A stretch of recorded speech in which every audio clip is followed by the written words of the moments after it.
আমরা ফিজিক্সের চলতরি থেকে টঙ্কদেব বসকে রোধ দেওয়া আছে 50 ওহম, এটাকে ওহম চিহ্ন বলা হচ্ছে। রোধের একক হচ্ছে ওহম। বিভব প্রভেদ দেওয়া আছে 220 ভোল্ট, বিভব প্রভেদের একক হচ্ছে ভোল্ট। প্রবাহ মাত্রা আমাদেরকে বের করতে হবে। দেখো এখানে আমরা ওহমের সূত্র অ্যাপ্লাই করব। ওহমের সূত্রের গাণিতিক রূপ হচ্ছে ভি সমান সমান আই ইন্টু আর। এখানে ভি হচ্ছে বিভব প্রভেদ, যেটার একক বলছে ভোল্ট। আই হচ্ছে প্রবাহ মাত্রা, যেটার একক হচ্ছে অ্যাম্পিয়ার। আর হচ্ছে রোধ, যেটাকে আমরা ওহম বলছি। তাহলে এখানে কি কি দেওয়া আছে আমরা দেখি। বিভব প্রভেদ দেওয়া আছে 220 ভোল্ট, 220 ভোল্ট দেওয়া আছে।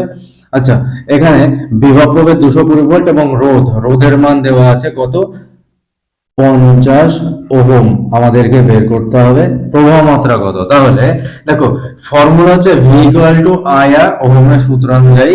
ফর্মুলায় যদি আমি মান বসাই তাহলে ভি এর মান কত, 220। তাহলে 220 সমান সমান আই এর মান আমাদেরকে বের করতে হবে, তার সঙ্গে রোধের মান কত, 50। আমি যদি আই কে বের করতে চাই তাহলে 220/50, শূন্য শূন্য ক্যান্সেল করলে এখানে কত আসে, 4.4। যেহেতু দেখো এখানে প্রবাহ মাত্রা চাইছে, তাই প্রবাহ মাত্রার একক আমরা জানি অ্যাম্পিয়ার। তাহলে কত অ্যাম্পিয়ার হলো, 4.4 অ্যাম্পিয়ার।